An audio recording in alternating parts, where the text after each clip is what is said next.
Hi guys, c'est parti pour la review avec spoiler de la saison 1 de Si, qui est donc sur Apple TV+.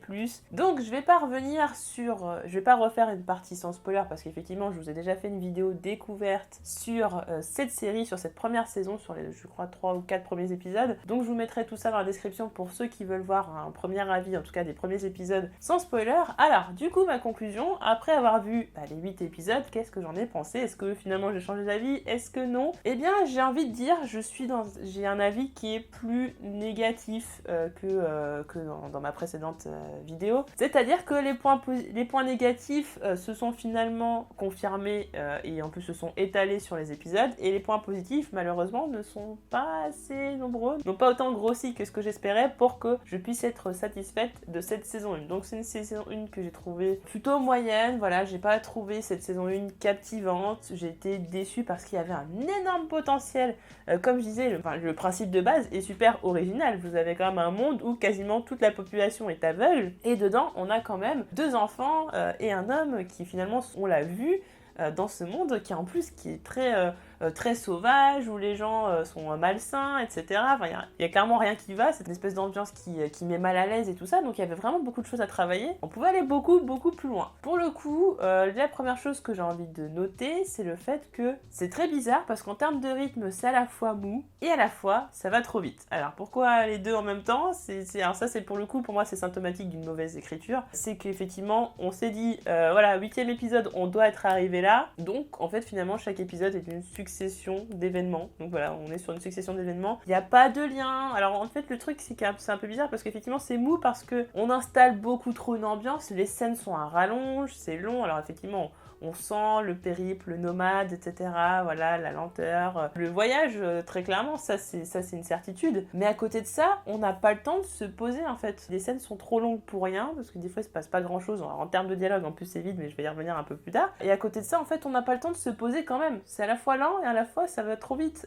J'ai noté pour tout ce que je trouvais qui m'avait un peu choqué en termes de rapidité. Alors les jumeaux, donc ils arrivent à maturité au 3e épisode. Le chasseur de sorcières, il rattrape le groupe dès le 4e épisode. La reine détruit la capitale, je sais plus si c'est au 5e ou 6e épisode. Magra la retrouve au 6e. Les enfants retrouvent leur père et accèdent à la fameuse cité de lumière ou je sais pas quoi, 7e épisode. Enfin voilà, je veux dire. Et clairement, la question que j'ai envie de me dire, c'est pourquoi on n'a pas arrêté la saison au 7e épisode, en fait, au moment, pour faire une espèce de cliffhanger. Voilà, ils arrivent devant la cité de lumière ou je sais pas quoi, devant leur père, et puis hop, on s'arrête là, et au moins ça laisse du suspense pour la saison d'après, parce que là, pour le coup, ça finit par oui, bah on va chercher ta sœur.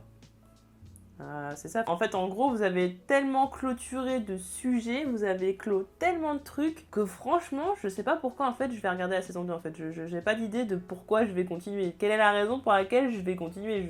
Il y a plus rien qui m'intéresse spécialement parce qu'au final, j'ai l'impression d'avoir déjà tout vu. D'avoir tout vu et en même temps pas vraiment, c'est-à-dire que tous les passages qui pouvaient m'intéresser, vous les avez zappés. Quels étaient-ils? Tout simplement, il y avait déjà la capitale, son fonctionnement.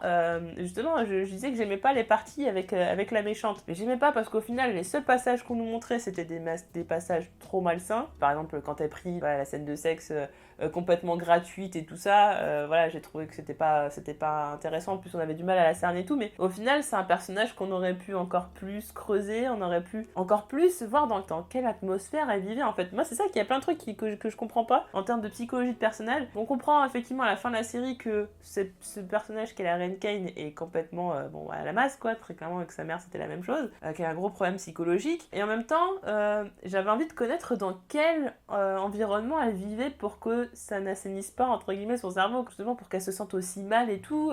Qu'est-ce que pense le peuple d'elle? Les conseillers, peut-être les connaître un petit peu plus, que les complots durent un peu plus longtemps, parce que là, c'était rapide. Hein. On les voit 3 minutes, machin, par-ci, par-là, puis après, ils font un complot. Puis même la scène avec l'araignée et tout, je sais pas, ça aurait pu être beaucoup plus...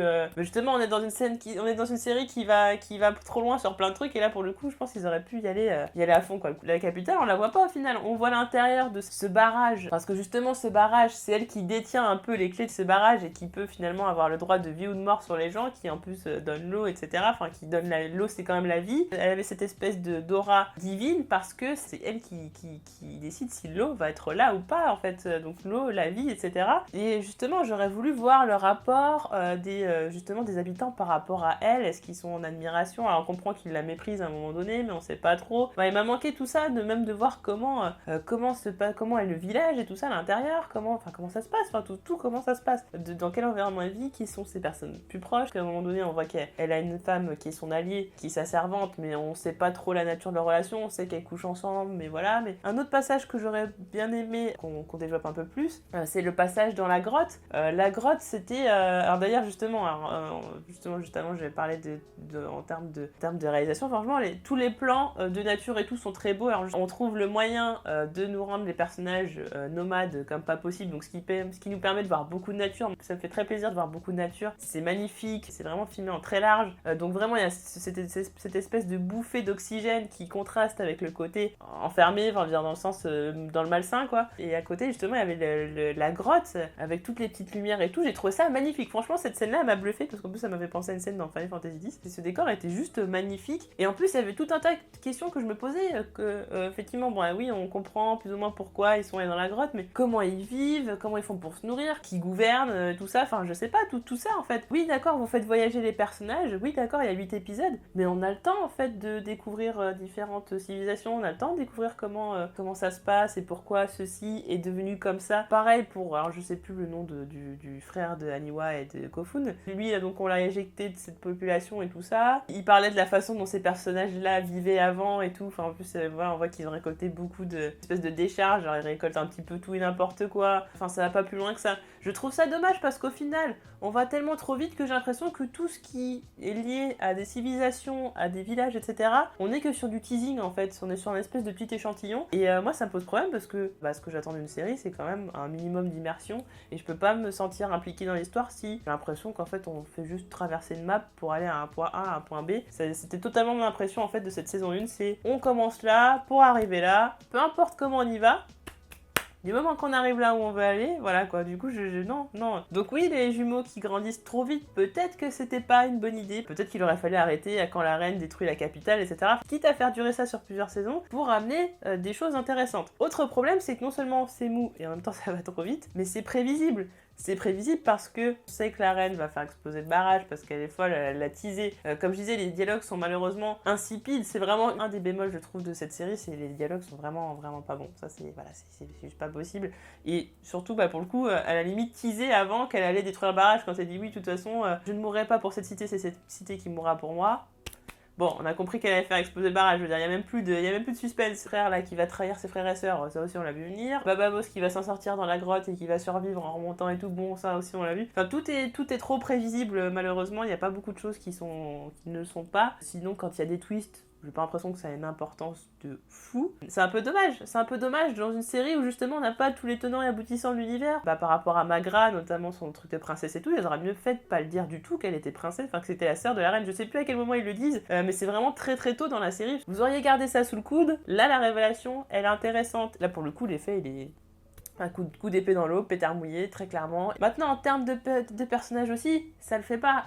Ça le fait pas, pourquoi ? Parce que... Alors, ça le fait pas, il y a des personnages qui passent plus que d'autres, mais déjà, les enfants, c'est pas possible. Les enfants, finalement, prennent beaucoup de place dans cette série. L'écriture, ça va pas. Entre Aniwa, qui est insupportable, parce qu'Aniwa, c'est la nana rebelle qui, finalement, elle court toujours après son père biologique, alors qu'elle a toujours été très choyée par sa famille, très couvée. Son père a été très aimant et tout, on a l'impression qu'elle a manqué d'un père toute sa vie, alors que c'est pas le cas, qui écoute jamais rien de ce qu'on lui dit, donc à la recherche de vrais pères, et qu'au final elle va précipiter tout le monde dans les problèmes, et surtout elle. Ça, c'était prévisible que de toute façon elle allait se rendre compte que Jerry Marel était pas une bonne personne. Ça aussi, voilà, c'était pas pareil. On a l'impression que c'est... En fait, c'est ça le truc, c'est qu'à chaque fois quand il y a eu des espèces de twists, j'avais l'impression qu'on devait vraiment être surpris. Mais quand je vois les scènes en question, je me dis, mais je le savais déjà, enfin, Jerry Marel, je savais que c'était un enfoiré, enfin, je m'en doutais, par tout un tas de trucs, et notamment par les comportements d'Aniwa, le fait qu'elle ait tellement trop d'attentes par rapport à son père, on savait déjà que le mec, ça allait pas être un mec très cool, quoi, qu'il allait pas être sympa, enfin, que c'était un égoïste et tout, et qu'il se prenait pour Dieu. On l'avait compris, ça veut dire, tous les personnages l'ont teasé avant, donc quand finalement on nous dit, oui, le mec, c'est un enfoiré, oui, c'est un enfoiré, on savait. Kofun manque de charisme total, dommage, il est en retrait, ils sont jumeaux et tout, et tu dis, bon, ça sert à un mec et tout, donc peut-être qu'à un moment donné le mec il va grandir et machin. Je me suis dit à la limite à la fin de la saison, ce qui peut être intéressant c'est que le mec il prenne voilà un peu de galon quoi, que ça y est, il devienne un homme et là on peut se dire ouais bah voilà maintenant le mec ça va être une machine et il va lancer le truc pour la saison 2 et tout et non, bon il aide son père machin, c'est son père qui fait tout le taf quasiment, bon il l'aide à un moment donné mais c'est pas ouf. Autre personnage avec qui j'ai du mal c'est Paris. Alors Paris c'est le personnage que j'aime bien appeler dans mes reviews le personnage passe-partout. J'en ai bien un que j'avais appelé pareil dans la série The Rain. C'est genre le personnage qui va débloquer les situations comme ça par magie. C'est-à-dire que c'est un personnage, alors comme en plus c'est une espèce de sorcière, toutes les excuses sont bonnes pour la faire débloquer les situations. C'est-à-dire qu'elle a une vision et tout d'un coup l'intrigue avance comme ça, c'est merveilleux. Le truc qui m'a le plus choqué quand même, ça reste à la fin de la saison. Babavos dit à Paris oui bah on va rester dans le coin et tout ça. Alors je me dis c'est un peu bizarre. Ils ont emmené ses enfants jusqu'à dire la Marelle, donc du coup normalement voilà ils vont être face à leur nouveau destin. Bon ils utilisent le côté protecteur de Babavos pour justifier le fait qu'il reste pas loin, mais déjà tu sens que forcément il va se passer un truc et donc il va devoir intervenir. Ça ne me fait même pas nous montrer qu'il reste à côté, comme ça on aurait été justement surpris du fait qu'ils viennent les aider, enfin qu'ils viennent aider Kofun et tout ça, et là oui d'accord. Dans la nuit Paris se réveille, oh là là, il est arrivé quelque chose à Niwa et Kofun, oh là là, enfin que des trucs comme ça en fait, oh là là dis donc j'ai une vision, waouh qu'est-ce qui se passe. Et parfois aussi elle va utiliser des trucs et on sait pas trop si ça donnait quelque chose ou pas, par exemple par rapport à Magra, elle lui fait comprendre qu'elle a une part d'obscurité et qu'elle serait limite capable de d'envoyer son mari et ses enfants à la mort, et au final cette espèce de teasing il donne rien vraiment à l'intérieur de la saison. Peut-être que ça donnait quelque chose sur les autres saisons, du coup je m'attendais à un truc de fou, Magra qui fasse un truc de malade et tout ça, de assez badass, et en fait non.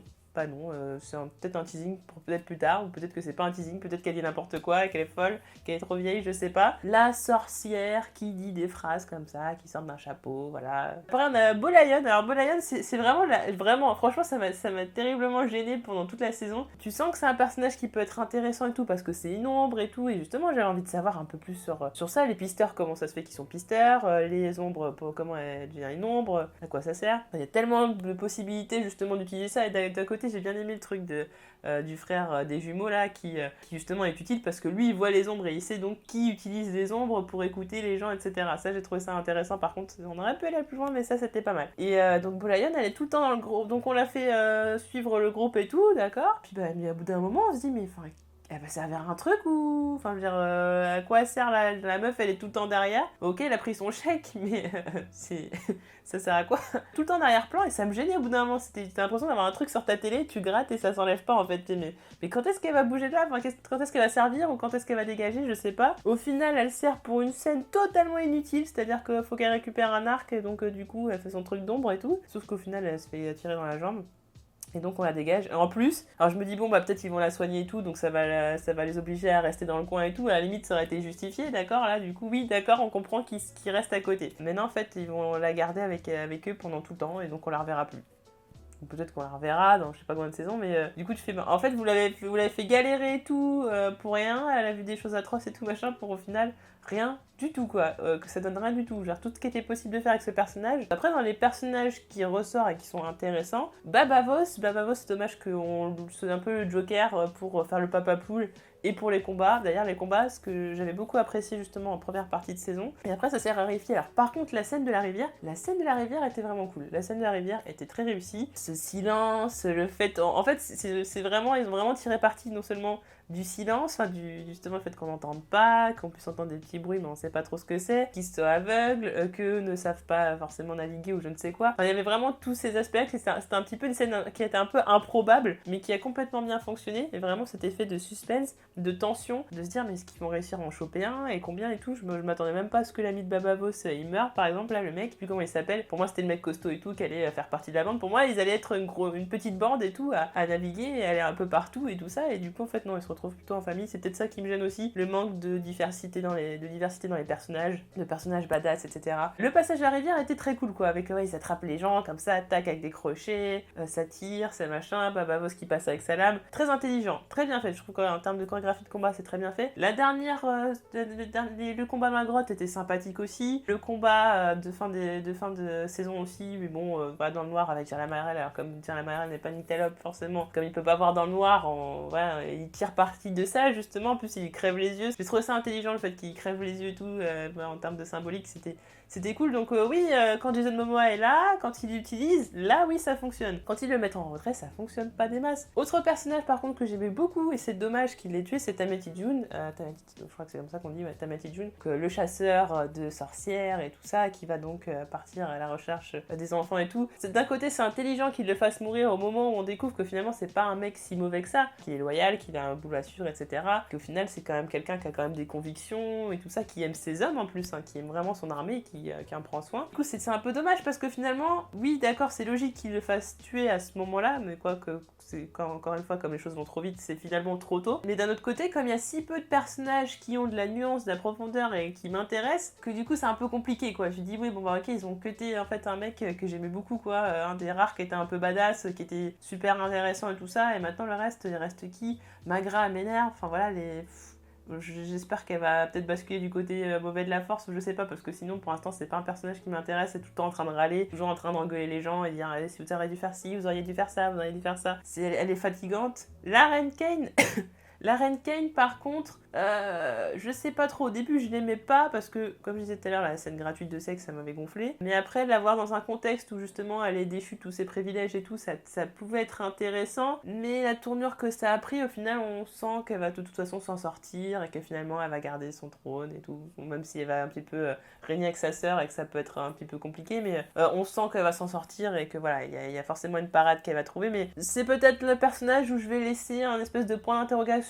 en disant je sais pas trop ce que j'en pense pour le moment. Mais par contre, je voulais revenir sur plusieurs scènes qui m'ont dérangé. Comme je disais, il y a vraiment c'est vraiment une série malsaine, faut vraiment être dans un good mood pour regarder ça parce que sinon on bad comme pas possible. Et je disais déjà, il y avait des scènes qui étaient gratuites au niveau du sexe et pour le coup maintenant il y a des scènes qui ont été, je trouve, gratuites au niveau de la violence. Un truc qui m'avait un peu dégoûté là, c'est vraiment la scène quand ils sont sur le chemin de la lavande là, qu'ils arrivent et qu'il y a des cadavres avec la peau enlevée et tout, qui ont pourri et tout, ils sont limite en train de vomir et tout. Enfin tu dis waouh, Enfin, c'était nécessaire. En plus, quand on voit l'intérêt derrière, il est pas ouf parce que c'est juste pour décourager des gens d'avancer, mais c'est peut-être un peu trop, encore une fois. Et surtout, la scène qui m'a vraiment choquée plus que la scène de sexe, plus que bon, ça m'a choqué. Enfin, c'est pas que ça m'a choqué, ça m'a dégoûté. Enfin, les scènes où la Reine Kane se fait battre.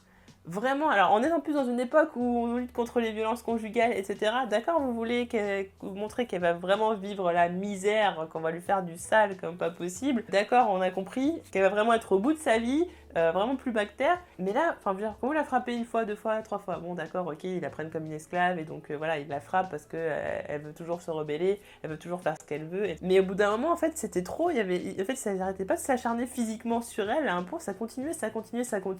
Déjà en termes de réalisme, qui survit à ça? Je veux dire, enfin, tu finis forcément avec un traumatisme au crâne. Déjà, je vois pas comment ça peut être autrement. Et c'était de l'acharnement gratuit, c'était violent gratuitement, c'était beaucoup trop. Même le coup de, je sais pas, la médaille dans la poitrine, bon, à la limite, il y avait eu ça ou quoi, mais pas en plus de tout le reste, ça passait. Mais même le coup de doigt, comme par là, ils mettent la médaille dans la poitrine, donc du coup, ils ouvrent le truc pour enlever la médaille. Mais après, le fait qu'elle s'est fait tabasser 50 000 fois avant, c'est trop en fait.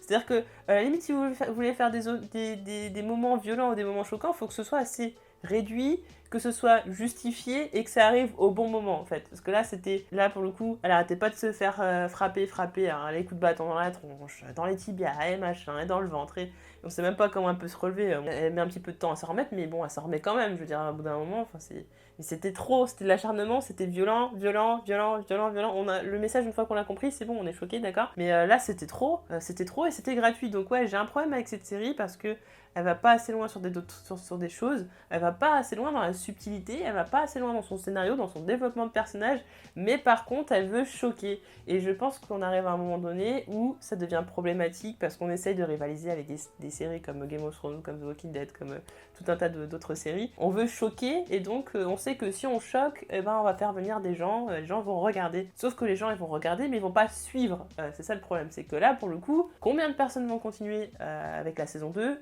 Je suis pas sûre qu'il y en ait beaucoup. Alors, je suppose qu'il y en aura forcément dans les commentaires. Et d'ailleurs, tant mieux, hein, parce que c'est une série qui est vraiment atypique et tout. Et pour le coup, je regrette pas de l'avoir regardée parce qu'effectivement, ça a changé, comme je disais, mes habitudes de visionnage et j'ai découvert quelque chose d'autre. Je trouve que c'était assez inspirant par rapport à pas mal de choses. J'ai bien aimé leurs mécaniques, les mécaniques qu'ils ont utilisées pour les personnes qui sont aveugles et tout, enfin toutes les subtilités qu'ils ont trouvées par rapport à ça, les mécanismes, mais même les costumes, enfin par le fait que le monde ait changé et tout, et la vision qu'ils ont du monde et tout. Mais ça allait pas assez en profondeur. Mais oui, effectivement, est-ce que vous allez pouvoir garder les gens pour la saison 2, sachant que vous avez quasiment tout montré et en même temps, on a compris que vous aviez pas envie de montrer grand chose en termes d'univers, en tout cas, c'est ça qui m'a manqué, c'est le lore en fait, l'univers, très clairement. C'est-à-dire que ça, et puis même les personnages, est-ce qu'on s'intéresse vraiment aux personnages à part les jumeaux, peut-être la reine Kane? En termes de psychologie de personnage, je comprends pas forcément, c'est pas forcément toujours logique. Et en termes d'empathie, on arrive à la fin de la saison, j'ai l'empathie envers les personnages. C'est qui? C'est Babavos. Babavos, c'est peut-être le seul où j'ai vraiment eu peur qu'il meure. Tamati June aussi, du coup, ça m'embêtait qu'il meure. Après, les autres personnages... Qu'est-ce que je vous dise? Je m'en fiche un petit peu, quoi. Je m'en fiche. Donc voilà, j'aimerais bien voir plus de Jason Momoa, plus de chorégraphie de combat, plus d'installation de l'univers, qu'on comprenne un peu plus, qu'on réponde à des questions, en même temps qu'on installe peut-être plus de mystères aussi. Qu'on creuse les personnages et qu'ils soient beaucoup moins énervants et stéréotypés, et que tous les personnages servent à quelque chose. Parce que là, pour le coup, je suis pas trop sûre. C'est dommage, c'est une déception pour cette première saison. Est-ce qu'ils peuvent rattraper ça en saison 2? Je vous avoue que franchement, j'y crois pas trop. Hein. Je laisse toujours la chance aux séries, mais là, pour le coup, franchement, j'y crois pas trop. Ça a été beaucoup trop vite en termes de révélation, en termes de tout. C'est compliqué de relever le niveau là, je vous avoue. Donc je regarderai par curiosité, mais c'est pas sûr que je regarderai toute la saison 2. Donc voilà pour mon avis sur Si. J'aurais préféré vous dire quelque chose de positif. Après, c'est mon avis, voilà, c'est mon ressenti. J'ai pas été emballée. Malheureusement, c'est comme ça. Vous me direz ce que vous en avez pensé dans les commentaires. Est-ce que vous avez aimé cette première saison? Est-ce que vous comptez regarder la deuxième? Et on se retrouve très vite pour d'autres vidéos. Salut!